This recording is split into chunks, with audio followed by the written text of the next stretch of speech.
तो हम लोग जनन टॉपिक कर रहे थे जो 10th क्लास का है, 10th क्लास का जनन टॉपिक। तो उसमें हम 2 क्लास कर चुके थे और आज हमारा तीसरा क्लास है। तो जनन टॉपिक कर रहे थे जिसको इंग्लिश में क्या कहते हैं, रिप्रोडक्शन। क्या कहते हैं, रिप्रोडक्शन। ओके, तो मैं आपको बताना चाहता हूँ कि ये टॉपिक जो हो रहा है वो 10th क्लास का है, जो आपके एग्ज़ाम के दृष्टिकोण से बहुत ही टॉपिक इम्पॉर्टेंट है। क्या है, इम्पॉर्टेंट है। और देखिए, जनन को इंग्लिश में बोलते हैं रिप्रोडक्शन। क्या कहते हैं, रिप्रोडक्शन। हालांकि मेरा चैनल का नाम है Ravikant study plus, Ravikant study plus. ये बायोलॉजी टॉपिक हम लोग कर रहे हैं और ये क्लास आपका 3 है। अगर इससे पहले 2 क्लास नहीं देखे हैं तो उसको आप देख लीजिएगा, ठीक। हालांकि मैं आपको जनन पढ़ा चुका हूँ, लेकिन आज हम लोग पढ़ने वाले हैं कि जीवों के लिए, कोई भी जीव, जीव का मतलब मनुष्य जीव में ही आता है, जानवर जीव में ही आता है, पक्षी जीव में ही आता है, यहाँ तक कि जितने भी जल में रहने वाले वो भी क्या आते हैं, जीव में आते हैं। क्या आते हैं, जीव में, ठीक। तो मैं आपको बताना चाहता हूँ कि जो भी जीव हैं, जो भी हमारे पृथ्वी पर जीव हैं, तो जीवों के लिए जनन क्यों अनिवार्य है। आज की वीडियो में हम ये सारी चीज़ों को देखेंगे कि जीवों के लिए, कोई भी जीव है उसके लिए जनन, जनन हम आपको पढ़ा देंगे। जनन क्या होता है, अपने जैसे बच्चों को जन्म देना ही जन्म कहलाता है। तो मैं आपको बताना चाहता हूँ कि जनन जीवों के लिए क्यों अनिवार्य है, क्यों महत्वपूर्ण है। तो आज की वीडियो में हम यही सीखने वाले हैं कि जनन जीवों के लिए क्यों अनिवार्य है, या जीवों के लिए जनन क्यों अनिवार्य है, क्यों महत्वपूर्ण है। ओके, क्या है, क्यों महत्वपूर्ण है। तो चलिए हम लोग देखते हैं। ओके, देखिए, थोड़ा सा देखिए। तो यही सीखेंगे कि जीवों के लिए जनन क्यों अनिवार्य है। तो देखिए, मैं आपको बता देना चाहता हूँ कि ध्यान से देखिएगा, जनन जीवों का एक अति महत्वपूर्ण लक्षण है। क्या है, जनन जो है, जनन है ना, वो जीवों का एक महत्वपूर्ण, अति महत्वपूर्ण क्या है, लक्षण है, लक्षण है। एक बात और जानेगा कि यह एक अति आवश्यक जैविक प्रक्रिया है। ये जो है ना, एक जीव के लिए ये अति आवश्यक प्रक्रिया है। याद रखिएगा, क्या है, प्रक्रिया है।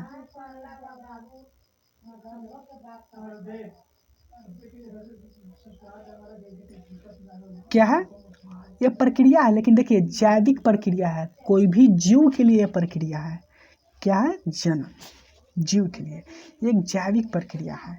यह एक अति आवश्यक जैविक प्रक्रिया है। हालांकि अगर जनन कोई भी जीव के लिए ना हो तो वो ऐसा नहीं कि वो समाप्त हो जाएगा, वो मर जाएगा, वो जीवित रहेगा। अगर जनन की प्रक्रिया उसको ना करे फिर भी वो जीवित रहेगा। लेकिन इसको फिर भी ऐसा क्यों बोला गया है कि यह एक अति आवश्यक जैविक प्रक्रिया है। उसके पहले भी रीजन है, हालांकि मैं आपको बताऊंगा, ठीक। ये अति आवश्यक जीव के लिए एक बहुत अच्छी प्रक्रिया है। जैसे कि देखिए,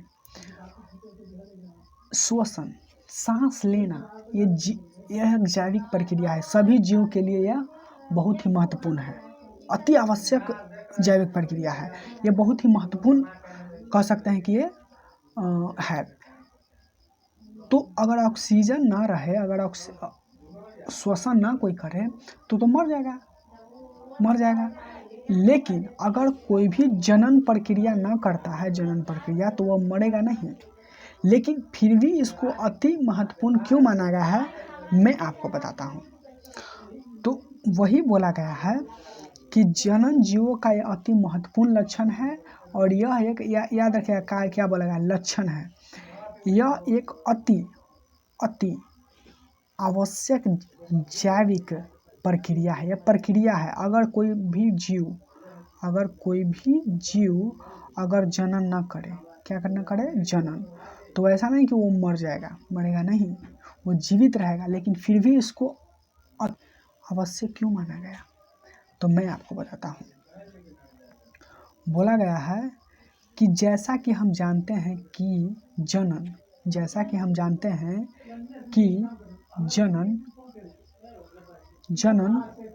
याद रखिएगा, जनन एक ऐसी प्रक्रिया है जिसमें जीव अपने जैसे संतान को जन्म देती है। जनन एक ऐसी प्रक्रिया है जिसमें जीव अपने जैसे संतान को जन्म देती है। तो जीव के उत्पत्ति को कायम रखने के लिए, जो भी जीव है उसको उत्पत्ति को कायम रखने के लिए, इसका मतलब ये होता है, देखिएगा, जीव के उत्पत्ति को कायम रखने के लिए, जैसे कि कोई भी जीव, अब मान लें कि बिल्ली है तो बिल्ली जन्म देगा, उत्पन्न करेगा, कुत्ता है तो वो भी उत्पन्न करेगा, फिर मुर्गा मुर्गी है वो भी अपने जीव को जन्म देगा, उत्पत्ति करेगा, और जानवर है तो जानवर अपने बच्चे को जन्म देती है, पक्षी अपने बच्चे को जन्म देती है, मनुष्य अपने जीव को जन्म देती है। तो जीव के उत्पत्ति को कायम रखने के लिए, याद रखिएगा, कायम रखने के लिए, यानी बनाए रखने के लिए, निरंतरता रखने के लिए, और एक पीढ़ी से दूसरे पीढ़ी में स्थानांतरित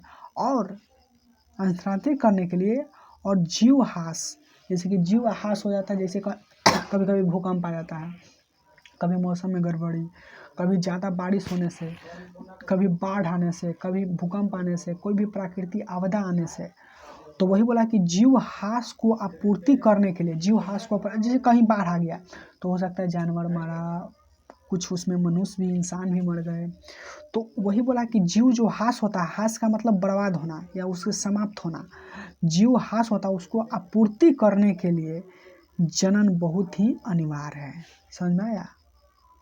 तो जनन क्यों, यहाँ क्वेश्चन था, ध्यान से देखिएगा, यह क्वेश्चन था कि जीवों के लिए जनन क्यों अनिवार्य है।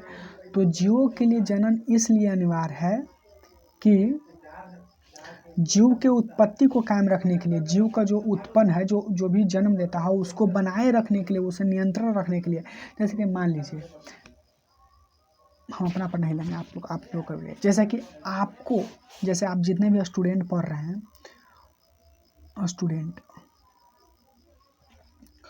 आपके भी माता पिता होंगे तो आपको जन्म दिए, ठीक, तो माता पिता की वजह से आप आए। अब आप कहिएगा कि हम तो शादी नहीं करेंगे, क्या नहीं करेंगे, शादी। अब शादी करबो करेंगे तो जन्म प्रक्रिया को नहीं अपनाएंगे, अपने जैसे बच्चों को जन्म नहीं देंगे, तो आप बताइए, क्या आपका वंश, आपका कुल आगे बढ़ेगा? आपको पता होगा कि जब आदमी कोई आता है, कोई भी जीव पृथ्वी पर आता है, तो वो कभी ना कभी चला जाता है, उसका मृत्यु हो ही जाता है। तो मान लीजिए कि आपका पापा का मृत्यु हो जाएगा, यानी कहने का मतलब ये हो गया कि जब उनका उम्र हो जाएगा, आपके पापा जी 100 साल जी जाएंगे, 120 साल जिएंगे, तो उसके बाद उनका मृत्यु होगा, ठीक। तो फिर आपका बारी आएगा, आप भी 200 साल जिएगा, माने जीवित रहिएगा पृथ्वी पर, 300 साल जीवित रहिएगा, आशा करते हैं कि रहें आप लोग। तो आपकी भी बात 300 साल के बाद मृत्यु निश्चित है, क्योंकि बूढ़ा हो जाएगा, लाठी पर चलिएगा। तो अगर आपने जैसे संतान को, बच्चों को जन्म नहीं देंगे, तो आप बताइए, क्या आपका कुल वंश बढ़ेगा? नहीं बढ़ेगा, वहीं पर समाप्त हो जाएगा।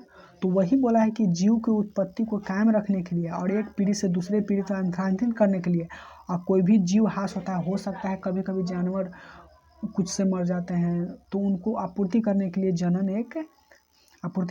जनन बहुत ही अनिवार्य है। तो मेरा क्वेश्चन यही था कि जीव के लिए जनन क्यों अनिवार्य है, तो आप इस वीडियो में आप सीख गए। ओके, तो हम अगले वीडियो मिलते हैं, तब तक के लिए रिवाइज कीजिए और ये एक बात याद रखिए, ये जो था ये क्लास 3 था और ये 10th क्लास का है। क्या है, जो भी है ये 10th क्लास के स्टूडेंट के लिए है, ठीक, जिनका एग्ज़ाम आपके बोर्ड के लिए बहुत ही इंपॉर्टेंट टॉपिक है इस वन। ओके, तो ये क्लास 3 था। ओके, इससे पहले 2 क्लास नहीं देखा, 1 क्लास नहीं था, तो उसको देख लीजिए, आपको बहुत बढ़िया से समझ में आ जाएगा। अब PDF आपको बताया है कि PDF बिल्कुल फ्री मिलता है, वो बात जान लीजिएगा। ओके।